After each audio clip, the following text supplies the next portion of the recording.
Како што најавив, добро утро му велам на доктор Александар Митов. Добро утро, доктор Митов. Нашите гледачи со нетрпение очекуваат да го слушнат вашиот став за тоа каква е сега состојбата со корона кризата. Пред се да ја разгледаме глобалната слика спротивно на очекувањата, кога нели се очекуваше дека во овие потопли месеци малку ќе го ставиме под контрола коронавирусот, но еве гледаме тоа не се случи, а и Светската здравствена организација вчера изјави дека состојбата на светско ниво се влошува. Да. Знаете, добро утро најнапред. Имаше едно очекување кај сите нас и не само кај нас во Македонија, меѓутоа и би рекол вака глобално, како што кажавте, дека проблемот оди кон решавање и дека тоа решавање ќе биде брзо. Така некако чинам се наметна како еден став. И сите мислевме дека до јуни, од прилика, така некако ќе трае состојбата, меѓутоа сликата на светско ниво не го кажува тоа. На што точно мислам? Прво, еве од таму да почнам каде што го најавивме моментот, нели како што кажавте и вие, самото топло време. Имаше очекувања од релевантни експерти дека топлото време би ни помогнало. И тие очекувања не беа туку така лаички кажани, туку беа кажани врз основа на однесувањето на останатите коронавируси. Значи, сепак беше некоја едуцирана предпоставка. Значи, не е сосема, да речеме така, измислено. Меѓутоа се испостави дека тоа не е така. Сега веќе со сигурност знаеме. Пролетта силно е напредната, летото се ближи и во сите земји во северната хемисфера видовме голем раст и истовремено и на температурите и ширењето на вирусот се поклопија. Но за уште поголем доказ имаме што се случува во јужната хемисфера, каде што имаме земји со многу повисока температура, а сепак имаат и тоа како масовно ширење на вирусот. Впрочем, да, и тука сте во право дека Светска здравствена организација имаше изјава дека минатата недела всушност ние на глобално ниво стасавме до некој рекорд на дневни случаи на ново заболели со коронавирусот. Така што ни се смени сликата и за тоа би сакал да кажам малку повеќе дека треба да бидеме подготвени сите, цела јавност, дека да ја прифатиме неизвестноста на оваа ситуација. Знам дека неизвестноста ние како човечки битија не ја сакаме многу и не можеме лесно да се носиме со нејзе, особено кога трае подолг период. Меѓутоа тука де факто треба да прифатиме дека многу работи не знаеме, многу работи ќе се сменат. Лесно е отпосле да кажеме вака требало, така требало, онака требало. Меѓутоа најголемите светски научници имаат еден ваков став дека луѓе да бидеме предпазливи и да почекаме што ќе се случи. Така што да, состојбата на светско ниво се влошува. Единствено што да речеме во Европа има подобрување генерално, меѓутоа тоа важи за Европа со многу брзо враќање назад на вирусот, ако некаде конците се испуштат од контрола. Тоа е таа карактеристика. Пред некој ден Светската здравствена организација даде официјална препорака за да се носат маски, шалови или превес преку устата. И носот додека пред 2-3 месеци на почетокот на пандемијата имаше сосема поинаква, поточно драстично поинаква препорака. Како да го протолкуваме ова менување на ставот на Светската здравствена организација? Таму седат сепак експерти. Да. И токму за експерти е карактеристично дека при промена на доказите ќе дојде до промена на ставот. Така што воопшто не треба да не чуди. Бидејќи тие луѓе носат одлуки и препораки исклучиво врз основа на научните студии кои што доаѓаат од различни земји. И како допираат материјалите кај нив, како доаѓаат тие, како се прават анализи на големи статистички податоци, и како се следи однесувањето на вирусот и неговото ширење, така тие се подготвени да направат промени. Факт е дека од почеток некои земји не се согласија со оваа предпоставка на Светска здравствена организација. Пред се зборувам за Јужна Кореја и за Кина, кои што од старт не се согласуваа со Светска здравствена организација дека носењето маски не е од корист. И тие во ниту еден момент не ја почитуваат таа насока. Значи од сам почеток дури се сеќавам еднаш и кај вас го разговаравме баш ова, да. И можеби дека беше и малку неискрено ако побудата беше поинаква.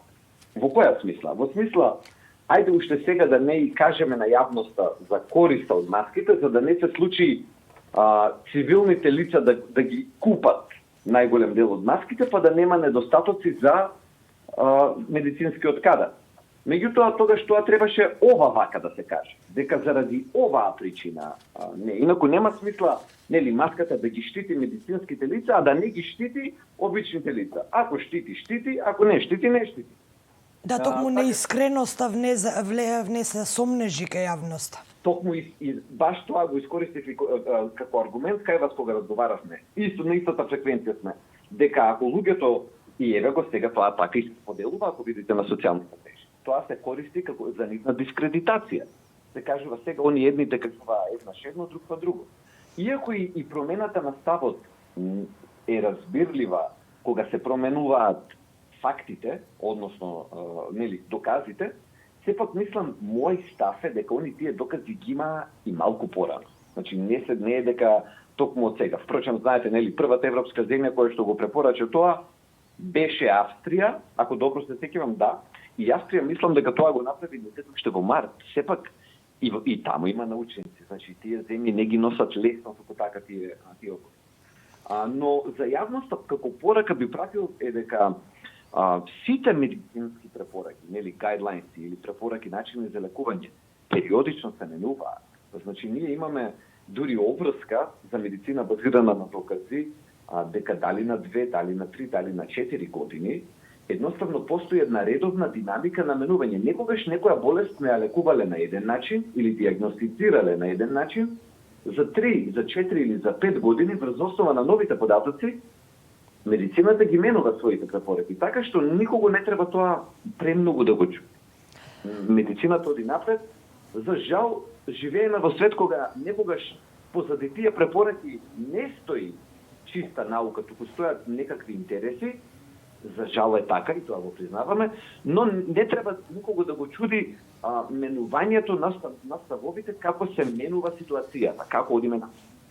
Уште една промена, поточно нова информација која беше објавена, е дека пациентите без симптоми помалку го пренесуваат вирусот. Што значи ова и дали е ова вистина всушност? Тоа беше објавено вчера, исто така, и тоа стан од главниот научник на Светска здравствена организација кој што ја следи кој што го следи коронавирусот и COVID-19, и е драматично важна информација. Би објаснил зошто. Бидејќи ние еве го колку месеци поминаа, се уште за жал имаме дебати околу самиот начин на трансмисија на вирусот, како се пренесува, без да користам претерано медицински термини. Значи, пренесувањето се уште е на маса. Не е решено и ставено настрана, како да знаеме. И овој став на Светската здравствена организација од вчера драматично ја менува состојбата, би кажува дека асимптоматските пациенти или тие без симптоми многу малку или речиси воопшто не го пренесуваат вирус. Впрочем, дури тие употребија некоја бројка дека може би дури само да, повелете. Мислам дека ме прашавте истината. Ти има звуци, да, во ред. Значи дека дури до 6%, едва и до 6% од пренесените случаи на коронавирусот се должат на асимптоматските. Тоа е многу добра информација. Тоа значи дека асимптоматските, тие пациенти кои што и сами не се свесни дека го имаат вирусот и дека може да го пренесат, впрочем, тие и многу малку го пренесуваат. Други податоци кои што читав од Кореја, една научна студија вели дека од 1 до 8% од случаите на вирус, на носители на вирусот, се одговорни за пренесување до 80% од случаите. Тоа значи дека овој вирус, веројатно, според овие докази што сега ги имаме, дека многу силно пренесувањето зависи од поединци. Дека има така наречени супер спредери, нели, тие што ги спомнавме, супер пренесувачи. Некои луѓе изворедно многу го пренесуваат вирусот. Сепак е нејасно, но би заклучил дека последната информација од Светска здравствена организација, ако се испостави дека е точна, за непренесување во случаи кога нема симптоми, е доста охрабрувачка. И да се надеваме дека ќе испадне дека е така. Доктор Митов, сосема за крај, вие сте поборник на здравствената едукација. Колку може да помогне ова наспроти санкционирањето? Дали дава едукацијата ефект? Да. И јас до крај верувам во едукацијата и во нејзината моќ, во образованието и во здравствената едукација, кога збориме, бидејќи тоа е мојата пасија. И сега некој ако каже, нели, разбирам дека на многу луѓе вака народно да кажано и ме пукнат филмов. Од икс причини. Например, човек си ги следел сите мерки доследно, седел дома, се однесувал одговорно и гледа како 5-10% од населението не го прави тоа и е одговорно за пренесување на вирусот. И ја разбирам таа, како да речеме, фрустрација, тој гнев. Го разбирам. Меѓутоа, ова е работа која што е колективна. И ние мораме да работиме сите заедно. Сите заедно сме во овој брод. Значи, ова не е клише. И ако еден прави дупка на бродот, сите ќе потонат. Така што ние мораме да ја прифатиме колективноста. Прво мораме да ја прифатиме колективноста на оваа ситуација. Значи, тоа е тоа. Второ, мораме да разбереме дека кај некои луѓе треба малку повеќе да се потрудиме за да ги едуцираме. Од икс причини. Нема да навлегувам. Меѓутоа, секогаш стои можноста за да казне. Но јас сум длабоко убеден, како држава збориме, фала Богу, не поединците, тоа е исклучиво право на држава. Меѓутоа, не може во оваа ситуација да се постигне таа масовна едукација преку казни. Државата се чини во овој момент ниту е волна да направи такво нешто, под А, а под Б, сигурно преку масовни казни не се постигнува траен момент на едукација. Зошто? Напротив, вие носите ризик за да имате одговор на револт, на гнев од населението, бидејќи ова е долгорочна ситуација. Нема ние за еден месец да го завршиме ова. Не може државата да се утре по отказнување. Туку мора да се одоброволи, да се едуцира најголем дел од населението, да се работи со него, да се објаснува по милион пати. Не е доволно. Ако има некој што уште не верува во вирусот, тие кои што се трудиме да едуцираме, не сме ја завршиле работа. Значи, да не ја префрлиме топката кај тие луѓе кои што треба да бидат едуцирани, да кажеме, они се криви. Не. Ние да речеме дека треба да најдеме начин да допреме до секого или барем доколку што е можно повеќе луѓе. Така што, нели, на крајот на криштата и казната е едукација. Има едукација со добро, има едукација со лошо. Меѓутоа, на нас насушно ни треба соработка на најголем дел од населението. Ако било кој мисли дека може со сила да спроведе не знам какви политички часови, па масовни апсења, масовни казнувања, нема да трае. Тоа нема одржливост. Пусто Македонија не е земја со таков апаратус, ниту административен, ниту безбедносен, кој што може да издржи таква ситуација. Да не збориме за други деликатности кои што ние ги имаме како општество и кои што наметнуваат дека не можеме ние туку така сега се на црта рака под наводници да го решиме проблемот. Така, ние медиумите сме тука за да ги пренесеме вашите ставови, вашите препораки, секако на здравствените лица, за да ги едуцираме колку што можеме повеќе нашите сограѓани, секако да исчезне и онаа појава за неверување во вирусот, бидејќи гледаме дека е штетна за сите. Доктор Митов, благодарам за ова јавување. Во ред ви благодарам и вам многу и се слушаме така. Поздрав до доктор Митов.